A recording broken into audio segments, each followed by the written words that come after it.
கிறிஸ்துவுக்குள் பிரியமானவர்களே, இந்த நாளுக்கான மாலை நேரம் அண்ணா அப்போஸ்தலனாகிய பவுல் கொரிந்து சபைக்கு எழுதிய 2ஆம் நிருபம் 13வது அதிகாரம் 2வது வசனம்.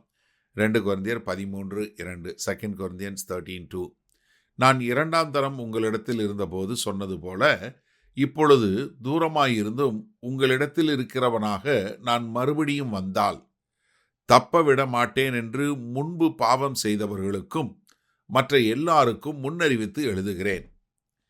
என்ன சொல்றாரு? நான் ஏற்கனவே உங்ககிட்ட 2 முறை இருந்துட்டேன். 2வது முறை இருக்கும்போதும் முதல் முறை பாவம் செஞ்சவங்கள 2வது முறையும் நான் எச்சரித்தேன். இப்போ தூரத்துல இருந்து நான் உங்களுக்கு எச்சரிக்கிறேன். ஏன்னா நான் மறுபடியும் வரும்போது அதே மாதிரி இருந்தா நான் உங்களை தப்ப விட மாட்டேன். என்ன ஐக்கியத்திலிருந்து உங்களை தள்ளி வச்சிருவேன். நீங்க அதனால என்ன நீங்கள் மனம் திரும்பி கர்த்தருக்கென்று வாழக்கூடிய மக்களாக வர வேண்டும். ஒரு தகப்பனுடைய இருதயம் நம்ம இங்க அப்போஸ்தலனாகிய பவுல்கிட்ட பார்க்க முடிகிறது. ஏன்னா அந்த 2 கொரிந்தியர் 12:21 பாருங்க. மறுபடியும் நான் வருகிற போது என் தேவன் உங்களிடத்தில் என்னை தாழ்த்தும்படிக்கு முன் பாவம் செய்தவர்களாகிய அநேகர் தாங்கள் நடப்பித்த அசுத்தத்தையும் வேசித்தனத்தையும் காம விகாரத்தையும் விட்டு மனம் திரும்பாமல் இருக்கிறதை குறித்து நான் துக்கப்பட வேண்டியதா இருக்குமோ என்று பயந்திருக்கிறேன். ஐயா, நீங்க இன்னும் மனம் திரும்பாம இருப்பீங்களோ அப்படின்னு சொல்லி எனக்கு ஒரு பயம் இருக்கு.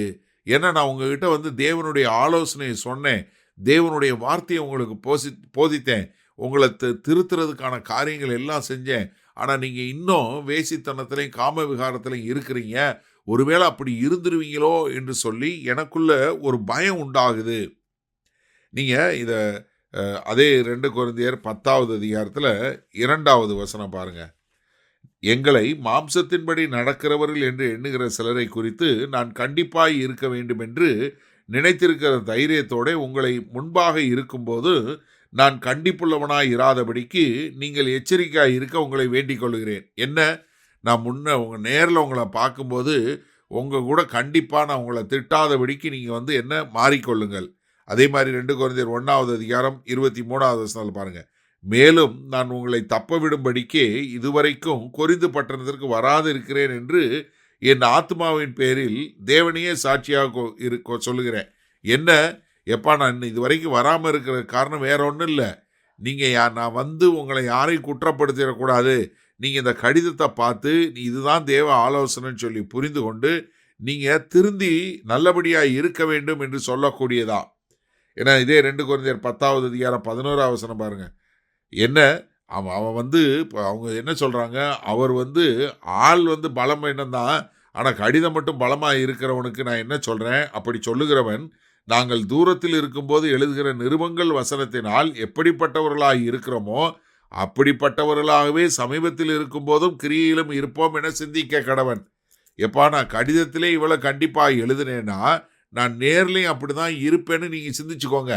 நான் நேரில் அப்படி இல்லைன்னு நினைக்காதீங்க. இதை சொல்லி கொடுக்குறாரு. சரி, இதனால இந்த வசனத்தை நம்ம எப்படி எடுத்துக்கொள்வது? அதாவது கர்த்தர் எவ்வளவு இரக்கம் உள்ளவர் என்பதை இங்க அப்போஸ்தலனாகிய பவுல் எடுத்து காட்டுகிறார். அப்பா, நீங்க சபையில இருக்கிறீங்க, இப்படி சில காரியங்களை செய்கிறீங்க, அது கர்த்தருக்கு பிரியமில்லாத காரியம். அதிலிருந்து நீங்கள் திரும்புங்க, அதிலிருந்து மனம் திரும்பி நீங்கள் வாங்க. நான் ஏற்கனவே உங்களுக்கு முதல் முறை எச்சரித்தேன், 2வது முறை உங்கள் கூட இருக்கும்போது நான் எச்சரித்தேன். ஆனால் என் கடிதத்தை பார்க்கும்போது நீங்கள் கடிதத்தில் நான் காயப்படுத்துகிறவனா குற்றப்படுத்துகிறவனா உங்களுக்கு தெரியுது. அப்போவே நீங்கள் என்ன பண்ணுங்க, இந்த கடிதத்தை பார்த்து நீங்கள் என்ன பண்ணிக்கோங்க, உங்கள் வாழ்க்கையை திருத்தி கொள்ளுங்க. நான் வரும்போது நீங்கள் அப்படி இருந்தீங்கன்னா நான் உங்களை தப்பிக்க விட முடியாது.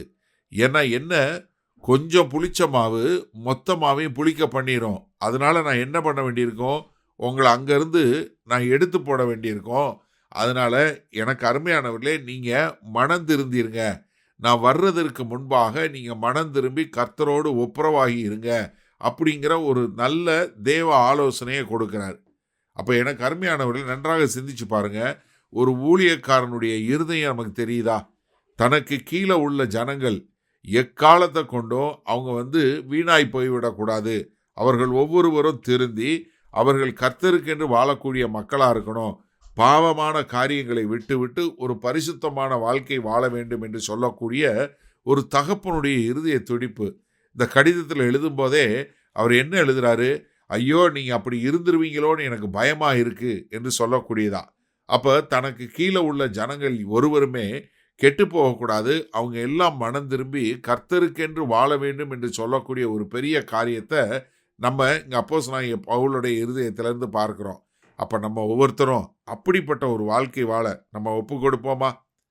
மகா கிருபையும் இரக்கம் நிறைந்த எங்கள் அன்பின் தகப்பனே, கர்த்தாவே, உம்முடைய இரக்கத்திற்கு முடிவே இல்லை. ஆமா ஆண்டவரே, அவைகள் நாள்தோறும் புதிதாகின்றன. அதனால் ஆண்டவரே, இதோ இந்த செய்தியை கேட்டுக்கொண்டிருக்கிற ஒவ்வொருவரும் தங்களுடைய பாவங்களை விட்டு ஆண்டவரே உமக்கென்று ஒரு புதிய பிறவியாய் வாழ எங்கள் தேவன் இவர்களுக்கு கிருபை பாராட்டுங்க. இவர்களுக்கு ஊழியம் செய்கிற ஒவ்வொரு தகப்பனுக்கும் அதே மாதிரி இருதயம் உள்ளவர்களாய் இருக்க கிருபை பாராட்டுங்க. இயேசு கிறிஸ்துவின் மூலம் பிதாவே, ஆமேன். கர்த்தர் உங்களை ஆசீர்வதிப்பாராக. நாம் நாளை காலை தினசரி தியானத்தை சந்திப்போம். Good night.